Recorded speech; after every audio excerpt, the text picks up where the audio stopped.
KSFയുടെ പ്രവാസി ചിട്ടിയുടെ ഭാഗമായി ആരംഭിക്കുന്ന ഡ്യൂവോ പദ്ധതിയുടെ ആഗോള ലോഞ്ചിംഗ് റിയാദിൽ ധനമന്ത്രി KN ബാലഗോപാൽ നിർവഹിച്ചു. പ്രവാസി മലയാളികൾക്ക് ഇരട്ട നേട്ടം ലഭ്യമാക്കുക എന്ന ലക്ഷ്യത്തോടെയാണ് പദ്ധതിക്ക് തുടക്കം കുറിക്കുന്നത്. KSFE പ്രവാസി ചിട്ടിയുടെ വിപുലീകരണത്തിന്റെ ഭാഗമായി റിയാദിലെ പ്രവാസി മലയാളികൾക്ക് വേണ്ടി സംഘടിപ്പിച്ച യോഗത്തിലാണ് പുതിയ പദ്ധതി പുറത്തിറക്കിയത്. ഒരേ സമയം ചിട്ടിയുടെയും നിക്ഷേപത്തിൻ്റെയും ആനുകൂല്യങ്ങൾ വരിക്കാർക്ക് ലഭ്യമാക്കുന്നതാണ് ഡ്യൂവോ പദ്ധതി. ഈ പദ്ധതിയിൽ നിക്ഷേപിക്കുന്ന വരിക്കാർക്ക് നിക്ഷേപത്തിൽ നിന്നും ലഭിക്കുന്ന വരുമാനം വഴി ഭാവിയിലെ മാസഗഡു തിരിച്ചടക്കാൻ സാധ്യമാകും.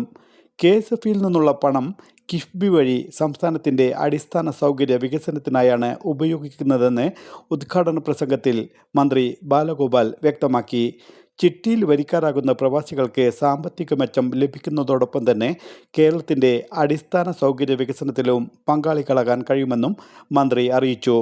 KSFയുടെ പ്രവാസി ചിട്ടിയിൽ 121 രാജ്യങ്ങളിലെ മലയാളികളാണ് വരിക്കാരായുള്ളത്. എന്നാൽ സൗദിയിൽ നിന്ന് ഇത് വെറും 10% പേർ മാത്രമാണ് അംഗങ്ങളായുള്ളത്. വയനാട് പുനരധിവാസ പദ്ധതിയിലേക്ക് KSFE 50 കോടി വകയിരുത്തിയതായും മന്ത്രി അറിയിച്ചു.